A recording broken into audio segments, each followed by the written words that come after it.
दोस्तों, आज की कहानी है। भाभी जी, मैं कोई नौकरानी नहीं हूँ जो अपने मायके का काम करूँगी। दोस्तों, कहानी शुरू करने से पहले अगर आपने चैनल को सब्सक्राइब नहीं किया हो तो कर लीजिए ताकि आपके पास पहुँच सके हर नया वीडियो। शैलजा अपने कमरे में सभी कपड़ों को जल्दी जल्दी तेल लगाती जा रही थी, साथ ही साथ अपनी आंखों में से आ रहे आंसू भी पोंछती जा रही थी। इतने लोगों के सामने सासू माँ ने उसे किस तरह से झिड़क दिया जैसे वह कोई घर की नौकरानी हो।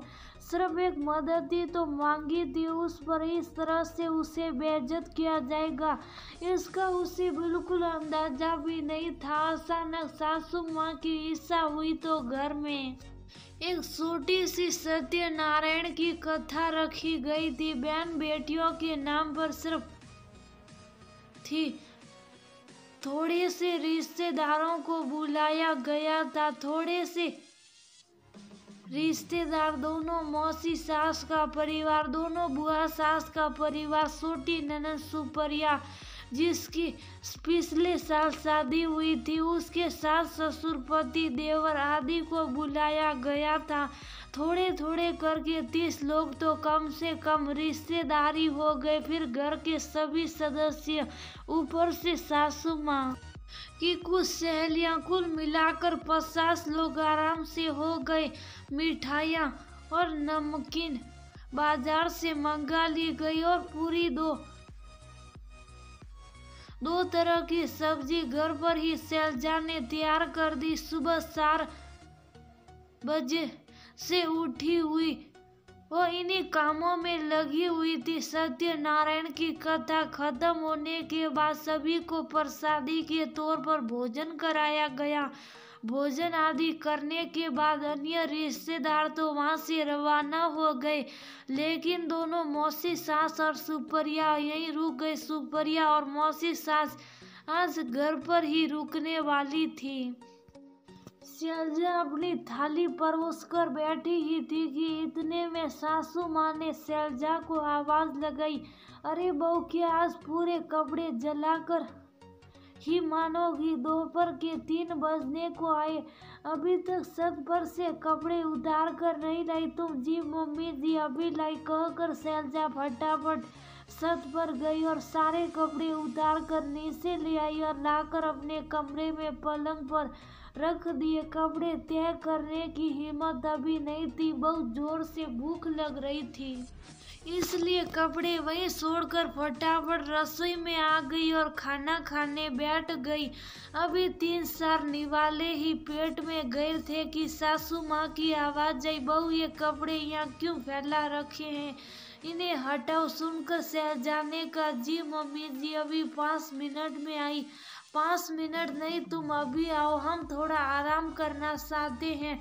मेरे कमरे में तुम्हारे पापा जी आराम कर रहे। आखिर उसे उठकर कमरे में आना ही पड़ा। उसने कपड़े पलंग पर से हटाए और एक तरफ टेबल पर रख दिए और वापस जाने लगी। सासू माँ ने टोका, कपड़ों को इधर से उधर क्यों पटक रही है? तेल लगाकर क्यों नहीं रख देती हैं? कम से कम सलवटे तो नहीं आएगी। शैलजा को बहुत जोर से भूख लग रही थी, इसलिए उसने सुप्रिया से कहा, सुप्रिया दीदी प्लीज आप कपड़े समेट दीजिए ना, तब तक मैं खाना खा लेती हूँ, बहुत भूख लग रही है। बहुत तुझे शर्म नहीं आती सुप्रिया से काम करने के लिए कहते हुए? पर मम्मी जी, शादी से पहले भी तो सुप्रिया दीदी मेरी मदद करती थी। पहले की बात कुछ और थी, लेकिन अब नहीं। लोग क्या कहेंगे कि ननद से काम करवाती हैं? अपने ससुराल का भी काम करे और तुम्हारे घर का भी, वो भी इंसान है। खबरदार, मेरी बेटी से अगर घर का काम करवाया तो। सासू माँ की बात में मौसी सास ने भी हाँ में हाँ मिलाई और सुप्रिया ने तो यहाँ तक कह दिया, भाभी मैं अपने ससुराल का काम भी करूँ और आपका घर का भी, माफ करना मैं कोई नौकरानी नहीं हूँ, आपके कपड़े हैं, आप ही तय करो। फिर अपनी मम्मी से बोली, मम्मी आप तो बाहर चलो, हम तो बाहर बैठकर ही आराम कर लेंगे, कहकर सारों हॉल में आकर बैठ गई। इधर शैलजा को गुस्से के साथ साथ रोना भी बहुत आया। पहले कपड़े तय लगाने ही शुरू किया। कपड़े तय लगाते वक्त मन ही मन कई विचार दिमाग में आ रहे थे। सिर्फ एक मदद मांगने पर अगर ननद रानी नौकरानी हो गई तो मैं क्या हूँ।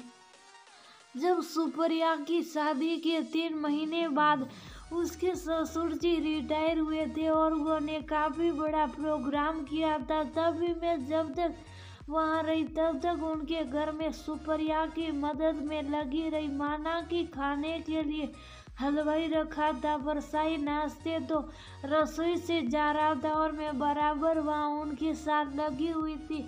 अभी पिछले महीने सुप्रिया के सास ससुर की सालगिरह थी, तब भी 50-60 लोगों का प्रोग्राम था। उस दिन भी सुबह सुबह ही सासू माँ ने मुझे उनके घर भेज दिया ताकि सुप्रिया को मदद मिल सके। मैं भी खुशी खुशी चली गई। सुबह से शाम तक सारे काम निपटा कर उसके बाद ही घर आई थी, पर मेरे मन में तो ये बात नहीं आई कि मैं नौकरानी हूँ। उल्टा सासू माँ तो कितनी खुश हुई थी कि मैं सुप्रिया की मदद कर रही हूँ। पर आज खैर शैलजा ने विचारों को झटक कर सारे कपड़ों को तय लगा कर रख दिए। रसोई में गई और थोड़ा बहुत खाना खाया और अपने कमरे में आ गए आराम करने। कुछ दिन बाद सुप्रिया के ससुराल में उसके सास ससुर ने भी सत्यनारायण की पूजा का आयोजन रखा। ज्यादा नहीं, 30 लोगों का ही न्योता था।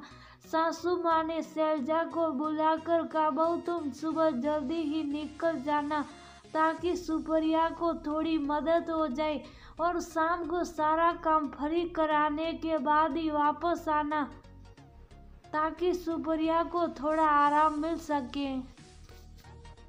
उनकी बात सुनकर शैलजा ने जवाब दिया, माफ करना मम्मी जी, मैं इतनी जल्दी नहीं जाऊंगी। उसकी बात सुनकर सासू माँ ने हैरानी से देखा और फिर कहा, क्यों, क्या बात हो गई? अरे मेहमानों की तरह जाओगी क्या सिर्फ खाने के लिए?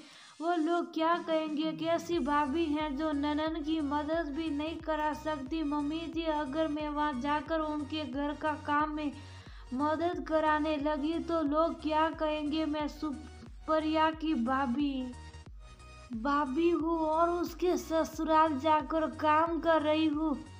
मेरी ननद को ताने सुनने पड़ेंगे। क्यों, पहले भी 2 बार सुप्रिया के घर में काम पड़ा था, तब तो तूने जाकर काम करवाया था। अब क्या हो गया जो तू मना करने लगी? सासू माँ ने तुनकते हुए कहा। सुनकर शैलजा ने कहा, मम्मी जी, तब मुझ में अक्ल नहीं थी, पर क्या है ना कि अपने घर में जब सत्यनारायण का काम हुआ तो मुझे समझ में आ गया कि लोग हमारे बारे में बातें बनाते हैं कि हम किसी के घर जाकर काम में मदद क्यों करें, और वैसे भी मैं अपने ससुराल का काम करूंगी, किसी और के ससुराल से मुझे क्या लेना देना। शैलजा कहकर अपने कमरे में चली गई। आगे सासू माँ से कुछ कहते ही ना बना। आज उन्हीं की बातें उन्हीं पर उनकी बहू ने पलट दी थी।